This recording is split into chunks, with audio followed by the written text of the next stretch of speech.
Hello,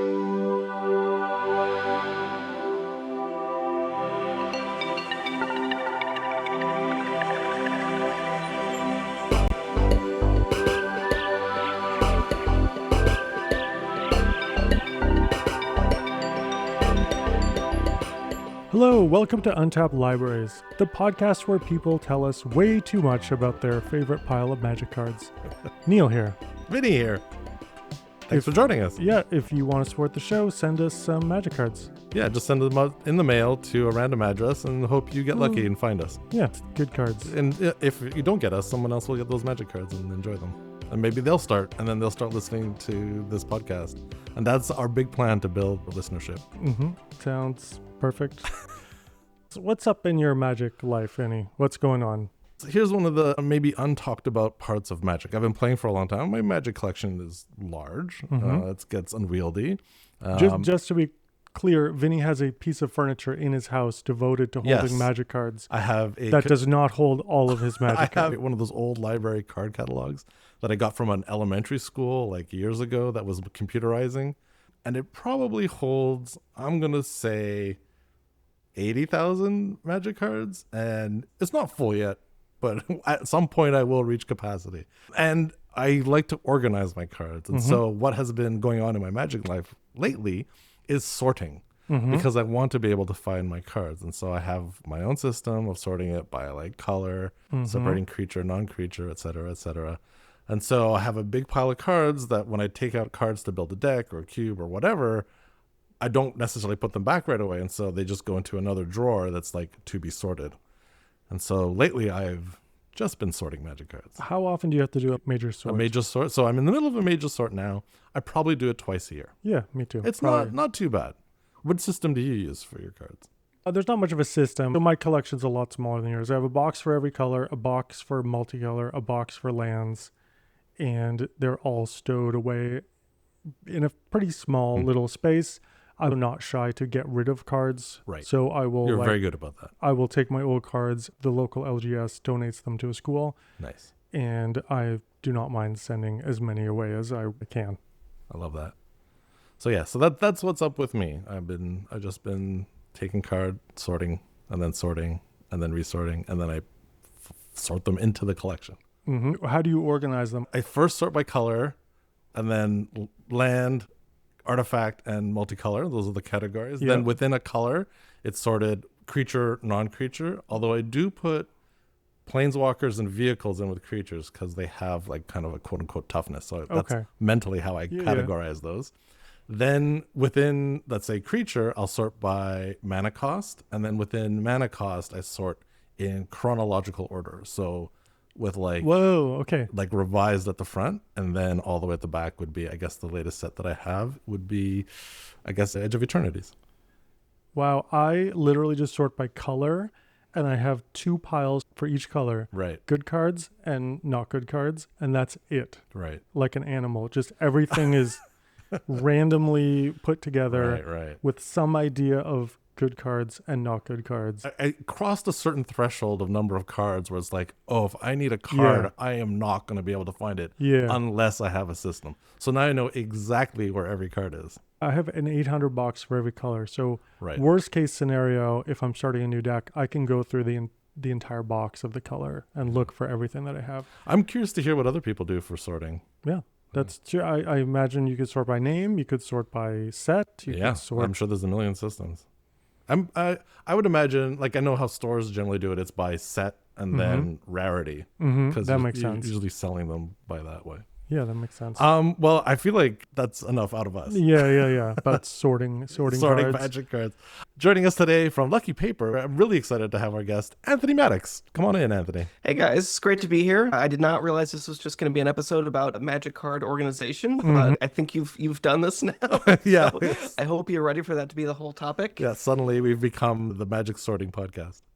I feel like we're all sort of on the same end of the spectrum, and I have my collection also pretty well sorted and sorted similarly. It's by color and then type of effect. I have a few more breakdowns. I separate planeswalkers and artifacts separately, as well as enchantment sorceries instance. So card type, mana cost, and then I kind of try and group stuff together, but it gets a little loosey-goosey. Yeah. It's like once you get down to card type, color, mana cost. You're usually Usually sort in of the in the range same there. ballpark. You can find what you're looking I for. like that. So I have a question for you. Do you Yes. also have it indexed in some way? Like, do you have a separate spreadsheet or some other catalog? So Neil is shaking his head no, but No. I am yes, because I have an app where I keep an index in a database. I've tried a few. I want to go back and see if it's the best choice. I use Hell Vault, which is an app Okay. that I use on iPhone.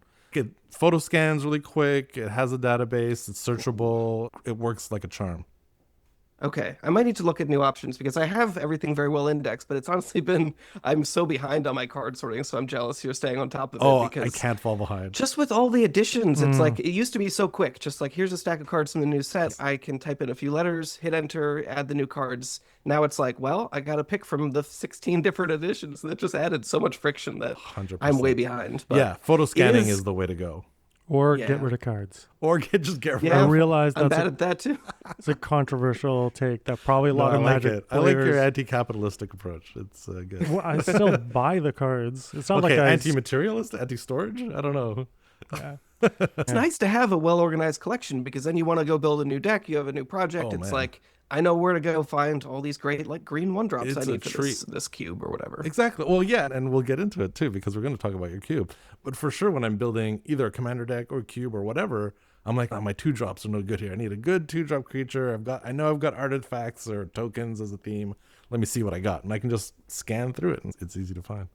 Not to get too meta about this whole like organization concept, but I just find this kind of thing fascinating where like there's no correct way to No. organize a collection. It depends on your needs. And I think a lot of people that play mostly standard, it'll be organized based on set because they know when rotation happens, they need to take a bunch of cards that aren't useful to them anymore. Right. Or if you play modern, you'll have like your box of staples. And for me as a mostly cube player these days, I'm totally in the same ballpark where it's all about what the cards do. Like it's all about mana cost and card type and because my collection is designed to be when I'm creating a new project, I know how to go find them for that reason. And a seller, maybe you just organize everything alphabetically because your goal is I need to be able to go find exactly the right card at the right time, and the like content of the card doesn't matter as much. So, man, organizing stuff is just interesting. It is. It is. I mean, there's so many systems that can be used. But that's not why we brought you here. Although we could have another podcast. I assume we could go a full hour on this if I we- could easily talk Oh, an hour. easily. Yeah, yeah. But we did bring you on to talk about cubes and one of your cubes in particular. But before we even get into a particular cube, let's talk a little bit about what is a cube because maybe not everybody knows what it is. So, Anthony, you've run a wonderful podcast about cubes. Your website, Lucky Paper, is also all about cubes. So what is a cube? Cube is a little bit fluid, but generally speaking, it's just a custom draft format. So if you're familiar with drafting a standard booster set, you go buy a bunch of packs, open them up, draft them. It's the same thing, except that instead of drafting the cards that people at Wizards of the Coast have lovingly put into packs, you're drafting the cards that one of your fellow players has chosen to put together in a box. I've got my main cube box here, and it's just white cardboard long box with 400 of my favorite cards, and once a week we meet up at a local game shop, shuffle the whole cube, deal it out into packs of 15, and draft it like a normal set. And then at the end of the night, what's great is all those cards just go back in the box, and we get to keep drafting it again and again. So it's like the anti-capitalist format. You're not buying packs. Yeah. I mean, usually it takes people a while to get to that, but that is kind of a big part of it. There's so many reasons. We just talked about like it's difficult to keep up with cataloging your new cards. Right. It's kind of a very base pain. But yeah, if you just are less interested with keeping up with whatever new cards are out, if you don't want to keep up with standard rotation, if you don't want to keep up with getting the newest staples that you really need to be competitive in modern or whatever your constructed format is, you can just put your cards in a cube and keep drafting it, and whatever happens outside of your cube doesn't really impact how much fun you're going to have with it. I think that's one of my favorite parts of it is just that you don't have to keep up with like the rat race of it. It's just you build a cube, and sure, you might tweak it and update it as you go along, but you don't have to feel obliged to be like, I got to get the latest cards. It's like, no, you just put in the cubes. If you're having fun, then it's working. Yeah, totally. The key to that is like cube players are obviously going out, like following the spoilers, buying new cards, upgrading their cubes, but you can do it at whatever your own pace is. So if 100%. like 6 releases a year is too much for you, if you just want to engage with 2 or 3 of them or one of them or less, or you want to go back and dig into cards from Fallen Empires because there's something about that. Maybe you just have a bunch of Fallen Empires cards somewhere in your basement that you want to make some use out of. You can do that. So it's like, it's really just the opportunity to engage with Magic at whatever sort of speed and volume and rate that makes sense for you. So I'm the cube noob of the two of us. The noob cube. I'm kind of square when it comes to cube. Where does the name cube come from? Does it refer to like a number of Oh. cards? You're just starting with all the really tough questions. You need to have Oh, I Parker thought that on was to a answer all the softball. history questions. I thought that was like the easy No, starter we got some question. historical questions. So it's a little bit uncertain, but I think that the best understanding is that some of the original cubes, because cube does go back almost as long as Magic has existed, like the idea of like, let's just draft all of the cards. And some of the first ones were literally like one of every card that had ever been printed. Wow. Obviously now that's going to be Hard to it's going to be a shuffle. lot. I'm looking at. I saw you looking at your card catalog. I'm looking at my big box of cards here. It's still going to be more than that, even. So that's not so practical anymore. But I think one of the reasons it was called cube was the early ones would have 6 components. You have the 5 colors, and then artifacts and lands, so you make up the 6 faces of your cube. Oh yeah. Okay. Or maybe it was because it was in a square-shaped box. I think the thing about names is rarely is it like, here's a name. We're choosing it for one reason. It's like Right. somebody suggested, and it's like, oh yeah, that kind of makes sense because of this, and it kind of fits this too, and eventually it kind of sticks. And cube really got codified, I think, or popularized when it was on Magic Online, which was, again, I would highly recommend people check out Parker's history article for the specifics, but what's important is that was like a time when cube was really just visible to a lot of people because you didn't have to know somebody that had their huge collection of potentially expensive cards. You just sign into Magic Online and here's the holiday cube and let's all have a blast. That's great. So I think we should delve into your cube in particular. Yeah. So your cube that you want to talk about is called the regular cube. Yeah, I have to always apologize for the name. It's not necessarily descriptive or useful. I mean, it's kind of pretty descriptive in a way. It is sort of, yeah. So, I mean, to give a little bit more context, Cube started gaining a lot of visibility on Magic Online. And in a lot of ways, like I think at the time, I designed this probably in like 2018, I think is when I started really getting into the format after following the typical Magic player experience of bouncing between different ways of playing the game. At that time, Cube really was kind of, it was sort of defined as build your own set, draft it, it can be whatever you want. But wink, wink, nudge, nudge, we all know it really means play the most powerful cards. Right. And that kind of precedent of the Magic Online cubes was very pervasive. And I think more than that, it was just that players just had this player mindset that if you gave them 2 cards and you're saying, well, here's Shock and here's Lightning Bolt, which one is a better card? What are you going to put in your cube? They would say, well, obviously Lightning Bolt is a better card, so I will put that in my cube. It will make a better cube. And I kind of got frustrated with that. Like it was not necessarily for me. Like I really loved Limited. I loved playing kind of scrappy games that were all about evolving board states and incremental value. And these kinds of like big splashy games that were all about like, I'm going to reanimate this thing on turn 1 and you're going to have no chance. And I'm going to do these crazy combos, which were the most powerful way to play Magic. Wasn't necessarily the most fun to me. So I wanted to put a stake in the ground and say like, look, I'm building a cube. I'm not going to put in Lightning Bolt. I'm going to play Shock because I just think it is more fun to play these lower powered cards. And obviously that's a more linear example where Shock and Lightning Bolt play basically the same, but Gristlebrand and Newsgraph Mob play very differently. And I wanted to really say like, I'm building a normal cube. This is within bounds. It's not a gimmick. It's not thematic. It's not rarity restricted. It's just a regular cube, and it's my cube, but it's normal. And I also kind of like the joke of, again, because the name is not about one thing. It's sort of like a geometric reference as well, because it's a platonic solid. That's great. And is this the first cube that you made? This was, and I've designed, I mean, to degrees of completeness. Like, let's say, I think I've had 3 others in paper and a lot of other sort of half-baked ideas or things maybe we tested a little bit online. But yeah, this was my first cube, and it's changed a fair amount since its initial design, not so much in terms of concept, but in terms of the individual cards. I think it evolved a lot towards what I was going for. Like, I learned a lot of lessons about design and how it just didn't really play like I expected the first couple drafts. But yeah, this has stayed pretty steady, and it kind of serves its role in our local play group as kind of a good baseline, you know? I don't have to update it that often. We can pull it off the shelf and it'll play just as well. But it's also fun to explore new things. And like, Cube is not just an opportunity to build your own custom draft environment. It's also an opportunity to do crazy stuff if you want to. Looking at your list, it actually makes me think this is maybe a stretch of an analogy, but whenever anyone recommends a new pizza place, I always order the margarita because you can find out sort of what Interesting. is the sauce good, is the cheese It's good, like is the the crust. baseline. It's the baseline, and regular cube makes me think a little bit of margarita pizza. Like it's good, it's a classic. It's not going to necessarily knock your socks off, but everything has to be done right in order for it to work. Is that fair? You know, I'm usually the first one to jump to a food metaphor Mhm. in any podcast. I think that works. Yeah, it is kind of bare bones, I think is a reasonable way to describe it. Like it's not selling itself on the back of like, oh, it has this like crazy new ingredient or like super Right. punchy, powerful flavors. It is more just like, yeah, good, clean magic. And I don't know what the pizza store that you're judging is exactly this metaphor, but I think that aspect of it works for me. Did you have a specific goal in mind when you first built the cube? Was it like, okay, I'm just going to put in like a bunch of my favorite cards, or like I just want it to feel like a bunch of stuff that feels even? Like what was the intent behind putting this together? So it was a couple different things. Part of it was just wanting to design the cube, like really gameplay was the first kind of bullet point is I wanted to play kind of more like retail limited, like a booster draft where you're opening up new packs where it is about playing your creatures to the board. It's not about big splashy combos. It's about incremental advantage, drafting cards that sort of add up to more than the sum of their parts.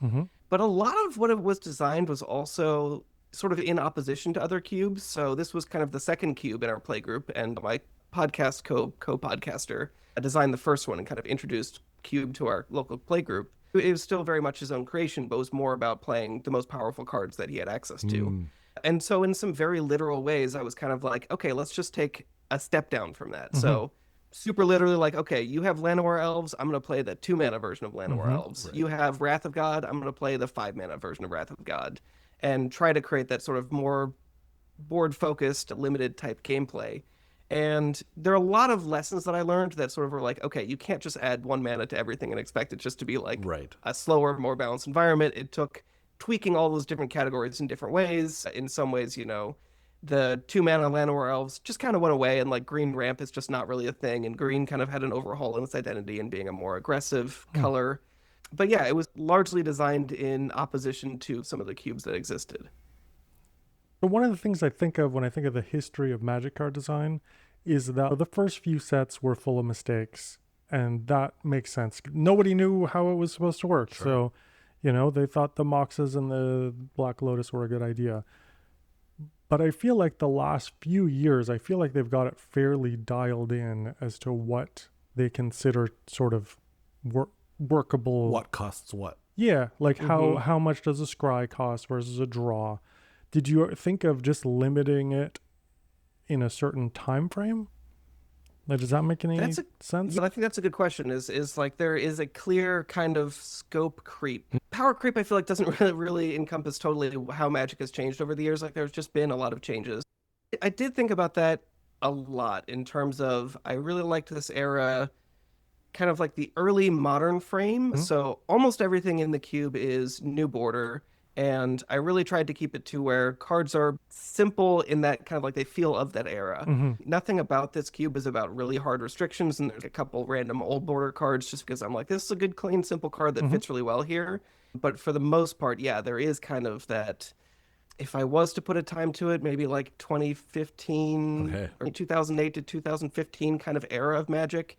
And I think that's a reasonable place to do it. I think more like the technique that I took was more about picking a few cards and saying, this is a benchmark. Like, this is what I think rate is in this cube. And it's like, okay, a 2-mana 2/2 with slight upside. That's very different from what you see if you look at the latest Modern Horizons set. It's like, okay, you get a 2-mana 3/3 with monstrous upside. Yeah. So I think time period is a good way to also frame that idea of rate because it's definitely changed over time. Well, this feels like a good place to start talking about what's in the cube and why you put each of these things in there. So is there like a theme for each color or color pair or archetypes? Like kind of walk us through some of the contents. Totally. I mean, so you also asked about, is this just about playing your favorite cards? And that's definitely part of it too. And there's some cards in here that people will see and be like, this doesn't feel quite right. And I'm like, well, look, you know what? Emeria Angel is just a card that's really cool and I like to play with it. So it's in here. And I definitely allow myself some wiggle room there. I don't have really strict archetype layouts. Like a lot of people approach cube in this way, especially when they're talking about something that's a little bit lower power or more inspired by limited, is they'll take that kind of like reasonable framework from limited and say, blue, white is blink, red, white is aggro, and build that kind of template, that structure.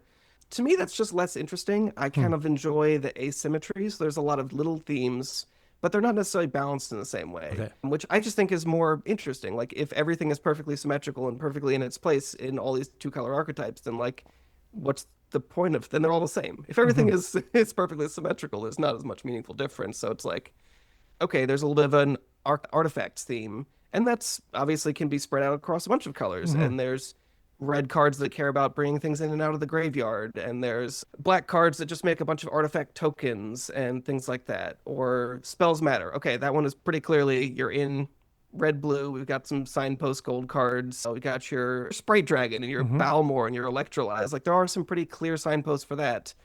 And then other archetypes are very flexible. You know, there's sort of like token go wide aristocrats things that kind of overlap. A big part of that aspect of the design is replayability. I don't necessarily want it just to be you sit down, you figure out which two colors are open, and you draft that deck.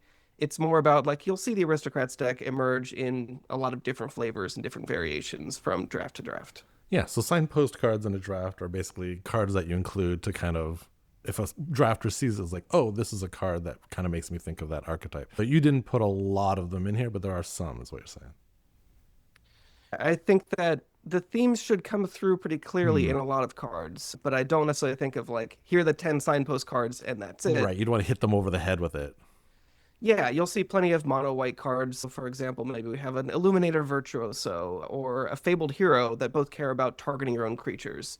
But those are just in white, and there's plenty of ways that you can bridge that into other colors, either or just within white even, you know, draft some adventures that you can target your own creatures, but then there definitely is a flavor of that that is more like a blue-white spells, and you have a bunch more spells that are targeting your own creatures, and that also then bridges into like curiosity type effects that you can see that might also bridge into green, so you end up with like a Bant deck.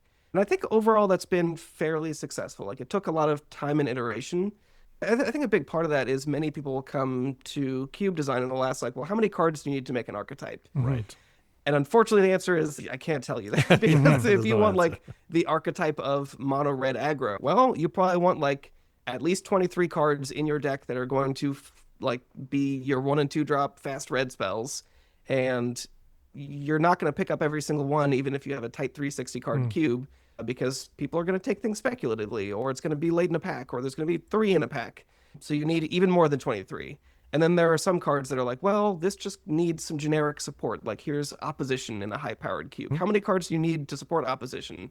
Well, kind of none. Like they're all probably already there in your cube. So it's kind of like a 1-card archetype. And there's everything in between. So that's not like an answer that I think is very compelling or even very useful. So I always wish I had better answers for people who have those kinds of questions. But like the real answer is play the cube a bunch, and like you'll feel, Right. oh, this theme just feels a little bit under supported. This feels too supported. Right, I wanted to go in this direction and I didn't get enough support for it. Yeah. And there's also the question of how much are you balancing volume versus just the raw power level of Right. individual cards. So it could be that just 3 super powerful cards are worth building a whole deck around, and there's enough generic cards that support that archetype, versus things that like, oh, this is my +1/+1 counters theme. All the cards like really explicitly need to care about that in an explicit way, so there isn't that generic support.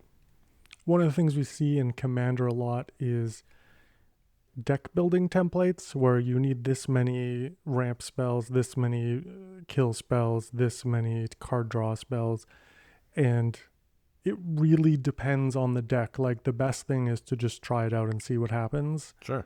And like I think goldfishing is one of the things that is really underutilized in Commander. I've had decks where they only worked once I took out literally all the ramp. So I don't want to equate everything to Commander, but people really want to have like here's the template, even though it doesn't always work. I think templates have a place if you're learning Yeah, something, right? yeah. Like it's like when you learn to play an instrument, you don't start composing. You start with practicing other people's music, and that template gives you a guidance to be like, okay, if I want something that's like maybe not great but functional, what do I need? And that's where a template comes in handy, I think. It has its role, but once you start with that, you evolve away from it too. Yeah, I mean, I think your comparison to Commander is very valuable because I think it's worth just highlighting how different the experience is. Because when I'm playing a cube, you're not playing it in the same way you're playing a Commander deck. You're giving it to 8 other people or 7 other people and yourself, and you're saying, you figure it out. And that's, in some senses, terrifying but it's also powerful just to not have to solve those problems yourself and be like, Yes. well, I've done my best. Like, here, I've laid it out, but I don't know what the best deck is. Like, you figure it out. People can't be mad at you in the same way and be like, well, your deck wasn't fun to play against because it did XYZ. It's like, well, you chose to draft that deck that way, or you had the opportunity to take those cards. If you thought they would not be fun to play against, you should have drafted them. And like let your players figure it out. And you get a lot of light quantitative data from watching players draft. And you see the same cards, you see like, okay, all these removal spells keep ending up in sideboards, so maybe there's just too much of that. Or more likely, all these like big 4 and 5 drops and multicolor spells end up in sideboards, so maybe I need to trim on that. So you get a different kind of feedback. It's not just like, did I win? I will update my deck to make me win more or win in a way that's more fun or whatever. It's more just like, did other people like there's no winning. The winning is always the same amount. Right. If that makes any Yeah, sense. because it's Like, just a draft you can pod. improve the win rate of a deck. Yes. You cannot improve the win rate of an environment because it's always going to be 50%. So instead, you're getting this like more qualitative information from your drafters. And so let me kind of paint a little more of a picture of this cube, because I think even if you are only kind of like, I kind of know what a cube is, but I don't know what it is. So you've got a big pile of cards. And so this regular cube has 452 cards in it, 60 white, 64 blue, 59 black, 59 red, 62 green, 25 colorless, 52 multicolored, but also 11 hybrid, and then 60 land. And so this all adds up to 55 burgers, 55 fries. Yeah, exactly. I'm doing a thing. And so it's got this big pile of cards. They get shuffled up. They get made into packs. Everybody's drafting them. And part of the fun is like you get the experience of drafting, which is like, reading signals, kind of picking a lane, kind of feeling out like, oh, this is the direction I want to go. Oh, this is working. Oh, this is not good. Oh, I shouldn't have passed that card. You get all those fun draft decisions and anxieties that you get from drafting. And then at the end of it, everyone plays each other. If you're lucky enough to have 8 people together to play, which I have a hard time getting together, then you do a usual draft. Everybody plays up until someone's 3-0, and then you can shuffle it up and just do it again, and it'll come up in theory completely differently. And that's kind of the fun, reusable aspect of the cube. And so goldfishing a commander deck where you have 100 cards that you pick, you can do it solo, but goldfishing a cube becomes really tough because you're going to draft 8 people at once. Like, that's really hard to do. And so the only way to really know if your cube is doing the thing you hope it does, which is in general be fun, is to put it at a table and get people in on it and get their hands dirty. And I find that fascinating too. Totally. You raised like 6 great points that I think are really important to people that are maybe new to Cube. One is that there are some tools that make this design process a lot easier. Specifically, there's a website called Cube Cobra, and anybody who's designing a cube is hosting a list there. Maybe you'll throw it in Moxfield as well because there's some useful functions there. But Cube Cobra has a lot of features that just are tailored to designing a cube that make it much easier. Yeah. A lot of that's just like the layout is easier to look at because it's tailored to looking at, a whole bunch of cards that represent a bunch of different decks all at once, not just one deck. It also has a feature for simulating drafts. And so it has bots that have been like trained on models to kind of like approximate other humans. And so you can do this like test draft. It's definitely not exactly the same as what people will do. And honestly, the bots are probably more predictable. And so when you sit down to draft with humans, you'd be like, why is this still the pack? The bots would never let this go around pick 4. Humans are weirder than what we think they are. And that's why we love them. So it's not like useful to totally replicate exactly what the experience will look like, but you can do rough things like, I'm just going to force this counters archetype and see if I got roughly enough cards and feel like I got the kind of deck that I expected. So there are some ways to do tests. You can also draft in other ways online to sort of simulate play tests. But the other thing you mentioned is just that it is difficult to get 8 players together, and that is definitely true. I think that many people come to Cube and they are really intimidated by building the list, and they are very concerned with, I want to get this just right. I want it to be perfect. I don't want anybody to touch this cube until I'm sure everything is correct. Right. And to those people, I'm just like, look, That's not how that works. this is not the hard part. The hard part is finding 7 people to Yes. play with. Like, Yeah, focus on that. 100%. Focus on building your community, and they will have a good time because Magic is a fun game, and it's kind of difficult to go wrong. That would be a big piece of advice that I would give to people is just, focus on building that community. That's been a big thing that we've been promoting at Lucky Paper for years, is ways to do that. And we sort of have set up a template in our local group after a couple different failed attempts. We tried some different structures for like a weekly or bi-monthly event or however we thought made sense. And a couple things didn't work that well. And then what did work well is we just said, okay, we're going to pick a day. We're going to pick a time. We're going to be really firm about that start time.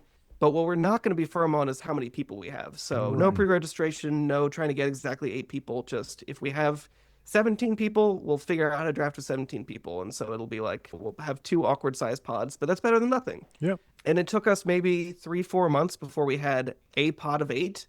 There were lots of nights where it was just me and 2 other people or 4 other people, and those were awkward. But even through those times, we didn't say, oh, we didn't get 8, so I guess we'll try again next week. We said, we're drafting. Because we had to set that precedent that if people are going to go out of their way and show up, we'll play something.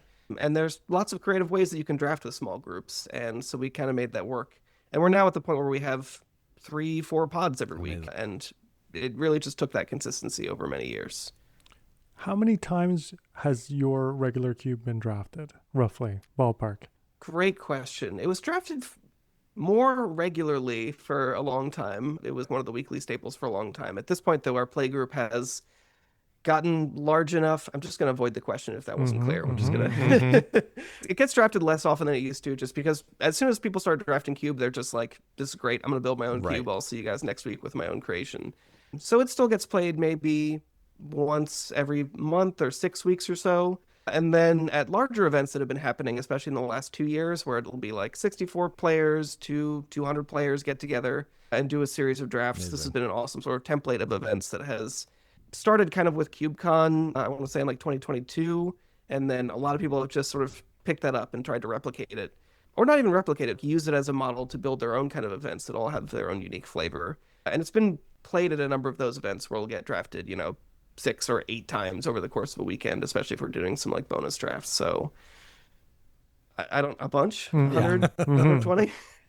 I'm a little bit jealous of Andy has his 100 Ornithopters cube where the winner gets to alter one of the cards. Right. There's so much that we could talk about that cube, but like that little detail that he knows exactly how many times it's been drafted, I'm a little bit jealous of. I did, after hearing that, I did buy 100 Ornithopters. And I'm like, it's waiting for me. One day I'll do part it. of the problem. Yeah. Inflating the Ornithopter market. That cube has literally raised the price of Ornithopters. It's very funny. It is very funny. This is like Benthesia's ship. Are there any cards that survive from the initial incarnation of this cube? Totally. I would say probably at least half. Okay. Maybe that's generous. I'm just sort of looking through it. I was fairly close to what I was going for the first time. And like I think half is a lot to still be in the cube. But a lot of that, I think, is more just from the broader context of I've built other cubes and I've wanted to explore other things. Sure. And so that energy just has gone into other designs. And this really is kind of designed to be not the big splashy cube that's going to be very exciting and draw people in. This is the, okay, we want something reasonable. And I think really there's sort of 2 demographics that I think this cube works really well for. One is newer players that just don't necessarily have the experience, don't have the trivia to know, like, here's a Pestermite. I better take that because if I see a Kiki Jiki in pack 3, that's a combo that I'm going to win with. People just don't have that trivial knowledge. So I want it to be about, like, you can look at a card, evaluate it on rate, or evaluate it on, this card says, whenever you draw your second card a turn, I see another card in this pack that says, draw a card. I can start putting this together myself. So I do want it to be approachable for new players. And also the individual cards, again, are all, like, fairly simple and fairly readable. The other group of players that I think this works really well for is the very experienced players that are like limited spikes, because it's a cube that can really be about those little edges and those little bits of incremental value and knowing where do you use your removal spell. The players that it's maybe not as much of a slam dunk with are people that are kind of in the middle or are more interested in, like, honestly, a lot of like commander style gameplay of like big splashy stuff and huge story moments. There isn't as much of that going around here. Well, I'm just kind of like poking through it, looking at some of these cards, and like you've got some like of my favorite cards in here, like Future Sight, which is such a like a wild card, but so fun. It's just classic and it's perfect. And another thing about this cube is it's fairly, I don't want to say the cube is aggressive. There are lots of aggressive decks. Like you can't go into this just being like, I'm going to draft a 5-drop and it's going to be fine. Right. If you're going to draft a 5-drop that literally does not affect the board, you need a plan for your opponent that's casting, 2, 3, 4 in a row. And so I think that Future Sight has been a great fit here. And that's definitely been a card that's been in from the beginning. Or maybe I might have cut it for a while and then put it back. Yeah. And just as a reminder, it's 2, 3 blue enchantment. You play with the top card of your library revealed. You can play the top card of your library as long as it's in your hand. And it's perfect. It's great. Yeah. And I think one of the things that you mentioned is like everything is like very readable, very understandable. Like I read the card, I know what it does. I don't need to know like how does Monarch work again? Like it feels like you've got like a really pared down rule set here. Future Sight 2, that's a card that they have done the same thing, but you can play creatures from the top of your decks. You can play lands. Yeah, they've done it so many different times, and this is just the sort of perfect, simple, purest way the of distillation of it. Yeah. Yeah, I mean, and there's argument for that. And we could also get into a whole topic of design, philosophy, and structure. Like, obviously, all the new cards they say you may look at, so you don't have that extra burden of trying to remember, like, well, what other cards did I see that my opponent drew? But I think it just plays so much more cleanly and it reads so much more cleanly. 100%. Yeah, I really love Future Sight, and the fact that it's a simple effect that then, and here's where we talk about the really experienced players getting to enjoy this cube, is then you get to play it with fetch lands, or you get to play it with other ways to manipulate the top of your library, and it gets like incrementally more powerful, and that's really fun. What are some cards that when you see, you're like, oh man, you know what? There's a little special place in my heart for this card. Oh, I mean, that's easy. It's this guy right here that I left on top. It's Earl of Squirrel. So Earl of Squirrel, and this is kind of the fun thing about this cube, is it's fairly regular. Everything's pretty consistent, but there's some little things that are kind of just for me. It's a 6-mana 4/4. It's got Squirrel Link, which, as you know, deals damage in the form of you make squirrels. Right. And creature tokens you control are also squirrels, and other squirrels get +1/+1. So if you ever connect with this, you make a bunch of 2/2s. The card's not good in this cube, unfortunately. I think people see it. It's a silver bordered card, obviously, because it has Squirrel Link. But there's no problems with it rules-wise. Right. Unless there's some very specific problems with it rules-wise, but don't worry about that. It's interesting that one of the things that I may be a little bit disappointed by about this cube is a lot of the cards that I thought were kind of a little bit more splashy, a little bit more fun, have ended up being cut because they just took over games and made the game about them. One that we've talked about too much on Lucky Paper is Cast Dissident Mage. This is a 3-color card in Grixis that lets you recast a spell from your graveyard once a turn. Or another example was Nesting Dragon, that landfall, you get to make a egg token that when it dies turns into a dragon. Oh, right. And I was like, okay, this is such a cool card. I love landfall. I want landfall to be a little bit of a theme. And I love this like spell casting themes. These cards felt perfect. But they were a combination of powerful and just made the entire game about them that really impacted that replayability. And I think that most people, again, if you're designing your new cube for the first time, don't worry about that, because replayability does not matter for the first draft, or honestly the first 5 drafts. But after you lose to Kess 5 times, you're like, okay, I've had enough of that. Yeah, there's been a sort of like narrowing of the power band. Things have gotten kind of smoothed out, and I think that is a limitation. It was fun to do those big splashy things for the first couple times. It just wasn't fun to do it again and again. So when I talk about the way that I've directed some of my cube design energy into other cubes, a lot of that has been like, okay, let's create another environment where we can recontextualize some of those big splashy things in a way where they don't necessarily have the same kind of issues they did here. Yeah, I love it. Have you ever been like outsmarted by one of your drafters where they found an archetype that you never considered and won more than you wanted them to? Yeah, I wouldn't say outsmarted. I would say like that's the best experience that a cube designer can have, to be honest. So it's like you're putting a bunch of seeds and tools in a room, almost like an escape room, and it kind of doesn't matter how they solve it. Like, I can't believe you built that out of this. For me, that's delightful. Totally. And I think that that's a big difference in building a deck versus building a cube, is you're not just building your deck and seeing how other players, like maybe people will compliment your deck, or they will appreciate how powerful it is, or the neat things that you were doing. That's so different than someone coming to you and being like, look what I built from your cube. And that sense of collaboration and ownership is really just a very different experience. And I think that going back to that idea of like archetypes and why I think that those are, I agree they're useful as a template, but sometimes overstated, is your players are just going to drive sideways over them anyway. They're just going to be like, okay, well, you said green-white is counters, but I instead did this totally other thing. And I drafted green-white control. And you're going to be like, wow, I had no idea you could do that. But it makes sense because like green has the biggest creatures and it also has wrath. Given the specific nature of this environment, maybe that works. I don't know. I'm trying to come up with like very specific examples, but a lot of it has been, sort of like interesting splashes of like, I'm going to build this new take on an aristocrats deck, or build this green flash deck, something like that. When that happens, that's the best. So one of the things about a cube is generally they're singleton, which means you only have one of each copy, but I can see why these cards are not singleton in your cube. You have Ash Barrens and Prismatic Vistas, and both of them, you have like 4 copies of Ash Barrens, and it looks like 8 copies of Prismatic Vista. Just a whole mess of them. Yeah. Yeah, that's a good point, is that cube is generally singleton, and I think for a long time that was more than just an assumption, that was an expectation, Mm, and people would say you're breaking singleton. It is a violent act right, to right. deviate from that norm. I think there's good reasons for singleton, where you just get to see more cards. It's Sure. like more fun to collect. I mean, I think that's honestly a huge part of why Commander is so successful, is it's really fun to open up a new rare or new mythic and be like, wow, I get to put this in my Commander deck, and that's great. Versus playing Constructed, opening up that cool mythic and being like, neat, I have to go buy three Yeah. more of these anyway. So like there's, you don't get that fun like equity of acquiring a new card. Right. Just you get more diverse gameplay, more cards to look at. However, I think sometimes you might want to prioritize gameplay a little bit Right. and just say this card's really unique. There isn't really a duplicate of it. And I see this with like Faithless Looting as a card that there is just no equivalent from. And Mm-hmm. people increasingly are just willing to be like, this cube is singleton, except there's three Faithless Lootings, because I think that's what's going to make the gameplay the best. Right. And in my case, I was trying to do something a little bit different with the mana base. Again, sort of going back to this being a little bit of a foil from what was viewed as sort of the most powerful cube. And part of that was the mana base. There would be a fetch shock mana base. So fetch Mm-hmm. lands and then shock lands was very standard. And I just wanted to do something a little bit different. So I put in a bunch of evolving wilds initially, which I thought, okay, very clear. This is like our one step down in power level. It enables some landfall themes. And I think that mostly worked.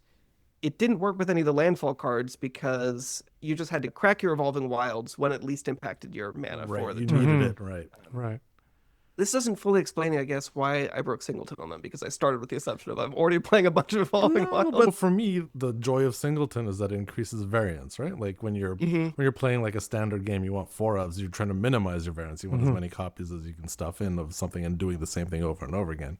Whereas the joy of Commander is the wild variance of a singleton 100 card. Like that deck is almost never going to play the same way twice. And the same thing with a cube. However, you put Ash Barrens and Prismatic Vista, and you don't want a lot of variance in your player's mana base. So that totally makes sense to me. Right. And I think that's a good way to think about it, is it was more about, there's also, I kind of think about this complexity budget. Like players are just going to stop paying attention to some of the complexity at some point. Right. They're just going to get filled up. And I know a lot of players that are very experienced will reject that and say like, no, I can handle it. Give me all the complexity.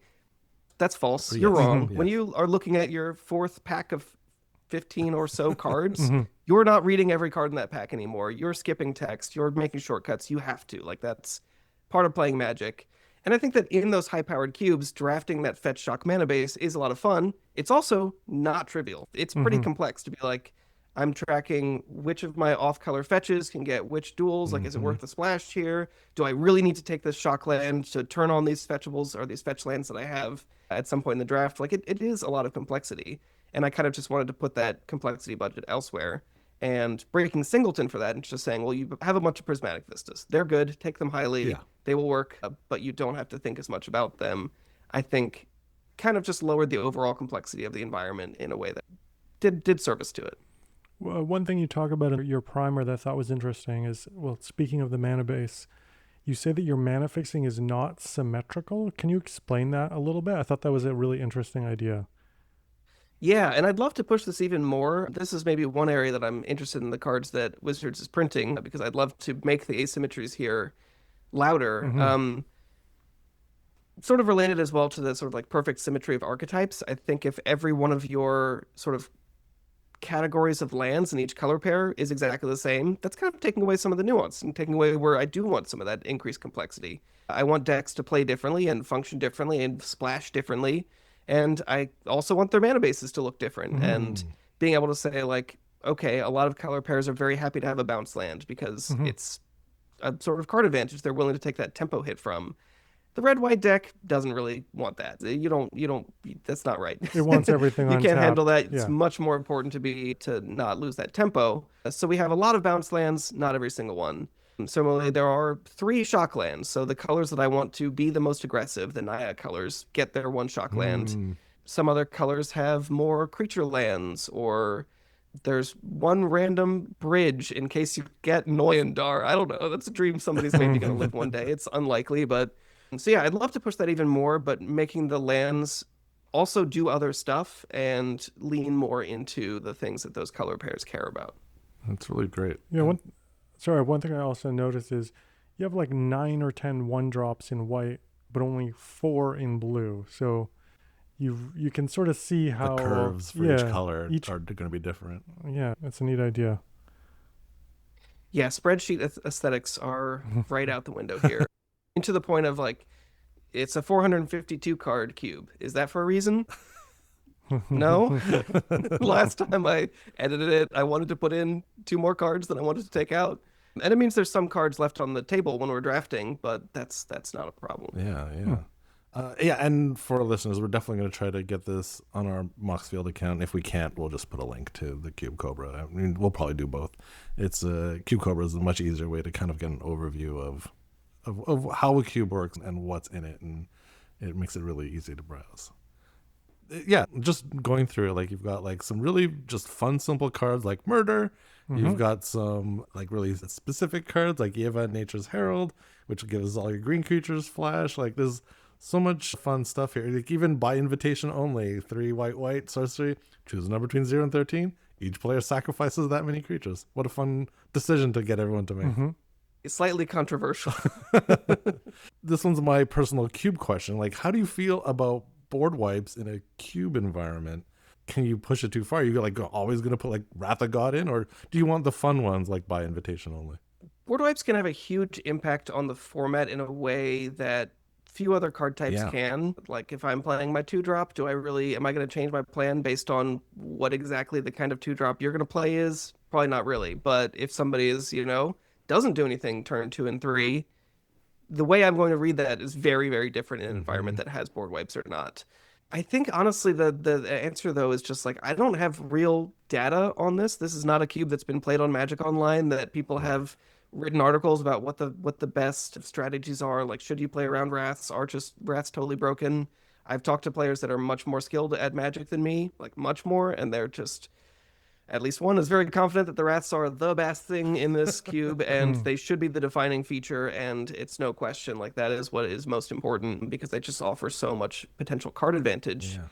And yet I have all this weird incomplete data from my local play group. And if people just don't really value the board wipes as much as the pro players, then that's fine. Like whatever. Yeah. They don't. Yeah, if they your local are not group really doesn't care, then I guess that works, right? So yeah, I mean, they get played. There's maybe 3 of them, and usually the whole cube is not drafted, so they're at pretty low volume that they don't have a huge impact on the format. But honestly, I think that's upside. The fact that every once in a while, some player's going to come into the draft and think they have this secret knowledge and draft the cube in a totally different way and really prioritize them. I think again that just adds to this diversity of types of games you can have. By invitation only, I mentioned is controversial specifically because it's great as a board wipe. If it's in your opening hand in this very creature forward environment, sure, slow roll your creatures, and it can be kind of a oops, I win. It's not quite Library of Alexandria on turn 1, but it is similar. It's as extreme as you get in this cube.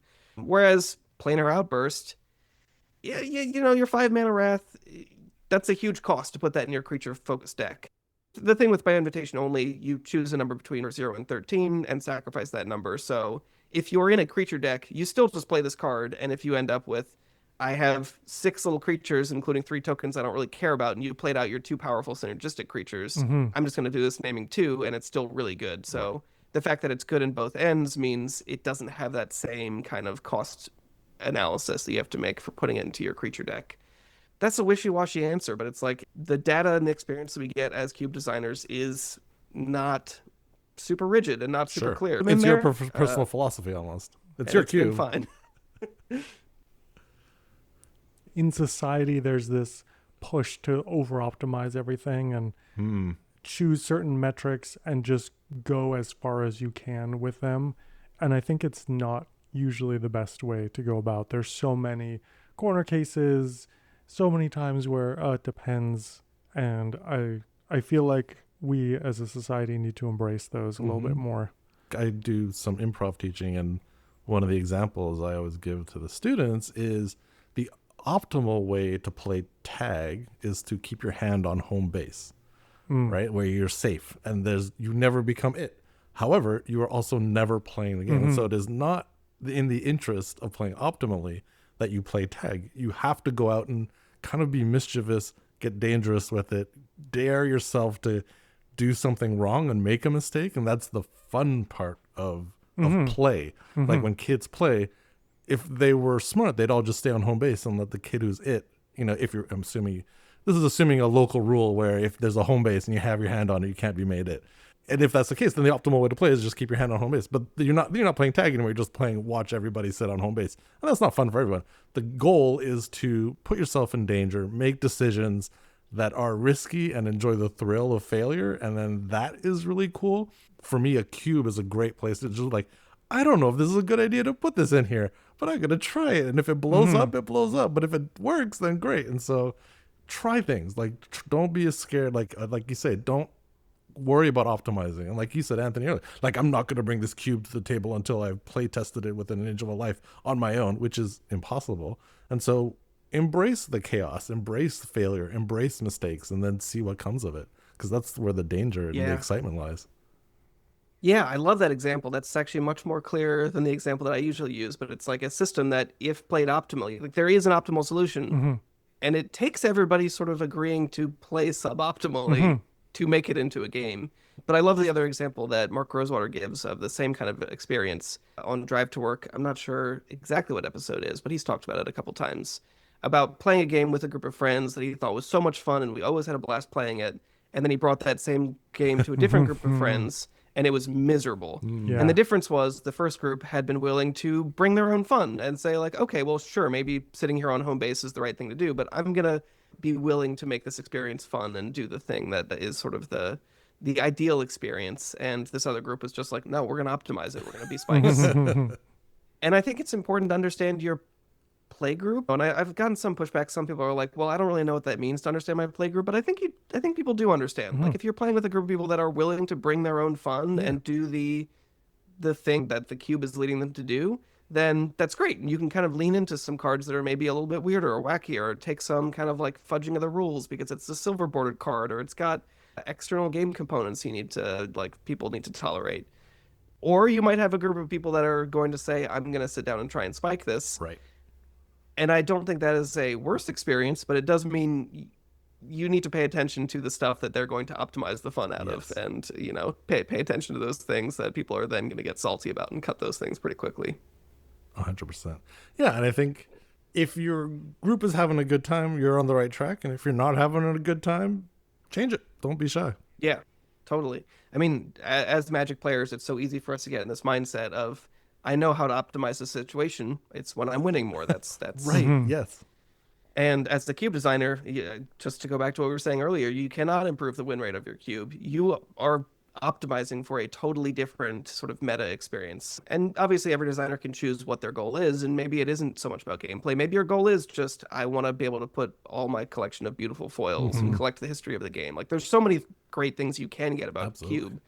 But one of them I think is just creating a great game for your players, and then you are sort of looking for that meta experience of not who's winning, but are people having fun while they're winning? And maybe more importantly, are people having fun while they're losing? Yeah. For me, like a cube is almost like stock in a kitchen for a bunch of cooks, and then like you cook what you're gonna do. And I hope I've got the right ingredients for you, and there's a real joy in watching other people cook. And you hope they'll see an ingredient and go, "Ooh, I know what I can make with that." Yeah, totally. Okay, a second food metaphor. For context, I love to cook, and I'm usually the one that's just like, okay, let me just go to a food metaphor immediately. A second food metaphor has been dropped, and I didn't do it. We're happy to talk food all day, too. We're food goofs as well. Oh, pickles and fermentation. Could definitely talk about that. I think we're kind of at the end here. Yeah, this has been really cool. Yeah. Is there something about this cube that you didn't get to talk about that you wanted to? I mean, I can and have talked about this cube ad nauseum. I think it's fun to be able to talk about it too. I think a little bit of a different audience that maybe hasn't thought about a cube as much. But if you are interested in hearing more about this, you can definitely go listen to Lucky Paper Radio. There are many, many episodes. I have a pretty long overview written to it. I don't know if I would recommend reading that because I wrote it a long time ago, and it was a little bit more from that perspective of like, I'm fighting against sort of the cube sort of like ethos that I don't totally agree with. But really, I mean, the cube community has changed a lot. I'm less interested in talking more about this cube and more of just like emphatically telling people try cube. But if you Mhm. can't find somebody in your local area that has one, throw something together. It can even be a really fun sort of community experience. We just did a draft of something that was a lot of fun called Stone Soup, where we just had 8 players, each bring 45 curated cards of their choice. Then we drafted like a cube and gave people their cards back. But you could easily just say, let's do that, and then use that as the seed for our cube, and then make changes and Mhm. evolve it over time. So I would encourage people to look for like easy entry ways to start a cube and enjoy what I think is the best way to play Yeah, Magic. making a full cube is very imposing. It is quite daunting, Yeah, yeah, and- because it's like 300 plus cards to like kind of sit and like I'm gonna make a lot of decisions here. And then my expectation is that that cube is going to be played like once or twice. But Stone Soup, you're making an eighth of a cube. That's much more accessible. I think that's wonderful. Yeah, idea. you recently had an episode on Stone Stoop and Lucky Paper Radio, and I recommend all the listeners to check that out too for sure. And people might be skeptical, but it is fun. Okay, I do have one thing I want to ask. You're sort of known for having a regular cube and also an irregular cube. What's the difference between the two cubes? Sure. So just because I love to make words difficult and make my life difficult with all the names.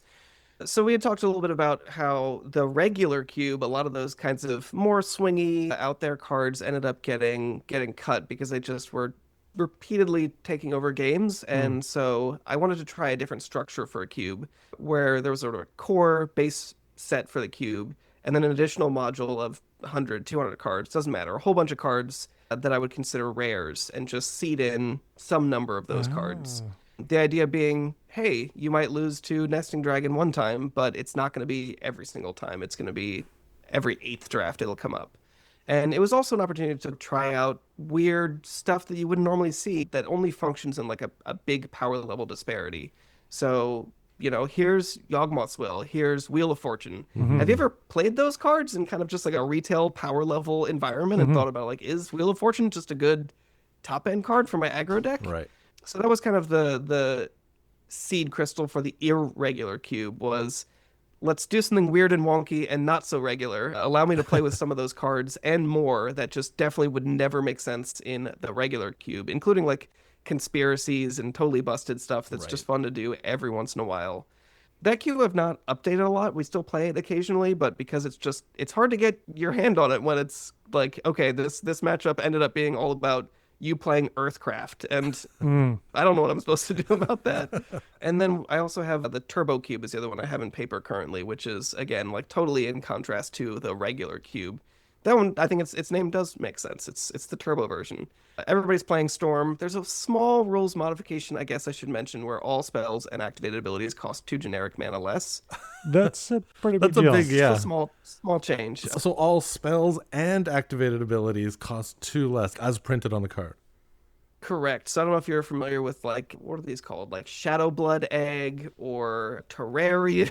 No. The Terrarian I think actually got cut because it wasn't powerful enough. Oh boy. Let's bring up this. At 2 less. It's a wild format, Okay. but yeah, it's like a lot of these stinky old artifacts from Odyssey block that you pay 2 mana and then you can pay 2 and sacrifice it, draw a card and make 2 mana, which now it's just a cantripping ritual. These cards are now more powerful than Black Lotus, Right. and there's a whole bunch of them. So it's like if you like Vintage Cube, if you like just doing the most broken turn 1 combos, maybe you'll like the Turbo Cube. I have mixed feelings about it. Well, I think this is what's cool about Cube is that like it's feels like the Cube community is like mature. I mean, there's CubeCon, which is like amazing.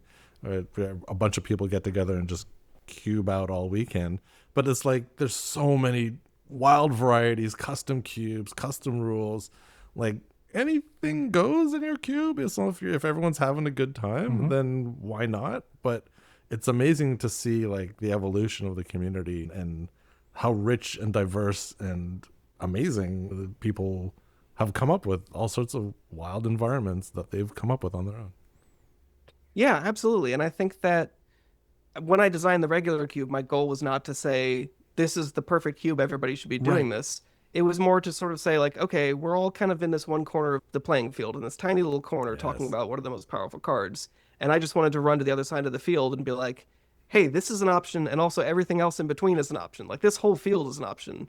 And it's been really, really exciting over the last couple of years. That is like absolutely happened. Like the cube community has totally changed its tone, changed its approach, where you can not only do everything in between the vintage cube and the regular cube, which I'm so sorry about the name, but you can also just like go totally wild and build the all creatures are changeling cube, or the every spell has cascade cube, Right. or this is everything has to have a fuzzy animal in the picture, or I've given everybody a certain land at the start. Like there's all kinds of crazy stuff. And unlike a constructed format where it'd be really hard to get buy-in from everybody, it's hard to say like, all right, you three all build a turbo commander deck and we'll come together and do this. That's a hard sell, but just putting it on the table and saying, hey, let's draft this. There's no stakes. You don't have to buy anything. You give me the cards back at the end of the night, and there's no cost to it, really. It makes it a really powerful context to create really interesting experiences. Could there be a concern that the format is going to be too clown shoesy? That you're going to need a strong, weird concept in order to interesting. draw people into your deck? Like, is that a potential downside of this? Yeah, and we actually talked about this in a recent episode. I feel like we've maybe this community has swung a little bit heavily on doing things that are super weird. Yeah. And I think that part of it is it's a good hook to be like, here's the turbo cube. Everything's going to be crazy and you're going to be playing Storm nonstop. It gets people interested. It is harder to get people interested in this is my regular cube and it's just normal and it's just creatures and it's the But kinds it's of things fun, that I I think are promise. fun. But it's fun, but it's good. Yeah. I think the pendulum will swing, definitely going to cube events. People enjoy doing one or two weird off the wall things. And then after doing one draft of that, they're often ready to draft something a little bit more that feels normal and get their feet under them. Because again, like I think it's easy to understate how exhausting it is to read hundreds of new Magic cards or, you know, cards that are being recontextualized. It can be taxing to draft a cube. And if you're doing 2 drafts in a day, you want at least one of them to be something you're more familiar with. But more not only comfortable that, with. but the whole context of it might be changed based on what the rules of the cube are. Like Turbo Totally, yeah. Cube, some card that you would never take suddenly becomes the best card in your deck because the context is different. But yeah, I can totally. You've never read Guild Globe before, and now you're like, do I care about Guild Globe? Is this the best card in the cube? Yes, it is. Absolutely. Okay. Is Soul Ring good in this cube? No? So Guild Globe is a 2-mana artifact, aka a 0-mana artifact. When Guild Globe enters the battlefield, draw a card. Pretty good. You pay 2, aka 0, sacrifice it, add 2 mana. That's a really good card. That is better than Black Lotus. 0 mana. The self-replacing, you draw a card 2 mana. That's pretty good. But yeah, I can totally see what you're saying. Like when you have all these like really niche or like extra layer of complexity or this really juicy hook, like all of these cards start with S or whatever. Fun, super. But just the same way, like I'm going back to food again, like I wouldn't want to eat at molecular gastronomy restaurants every day. Like it's a Exactly. sometimes treat, right? And then you go back to like, you know what? Sometimes I just want like a stir fry and just keep it simple. Yep. Just want a margarita pizza. Just want a margarita pizza. There we go. Well, on that note, I think we're going to wrap this up. Thank you so much, Anthony, for joining us. This has been a Of real course. pleasure. Thank you guys for having me. It's been fun. Yeah, Neil, as the cube noob, how was this for you? Yeah, I'm really inspired. I think I'm going to make a one of every card in the history of Magic Cube, yeah. 29,000 Okay. card cube. And Yeah. we'll have to get Anthony to help us Yeah. how to shuffle it most optimally. I think even beyond assembling that cube, the biggest challenge is going to be getting 8 people to the table to play it. Yep, definitely. All right, well, that's another episode of Untapped Libraries. You can find us on Blue Sky and YouTube as Untapped Libraries, as well as Moxfield, where all of our guests' deck lists are available, or Cube Cobra in this case. Our music is by Sparkling Water. You can find all of their music wherever you get your streams. Untapped Libraries is a proud part of the Podcavern Network, found at podcavern.com. If you have any questions, comments, or custom cubes that you want to share with us, we can be reached at untappedlibraries@gmail.com. Thanks for listening, and keep building.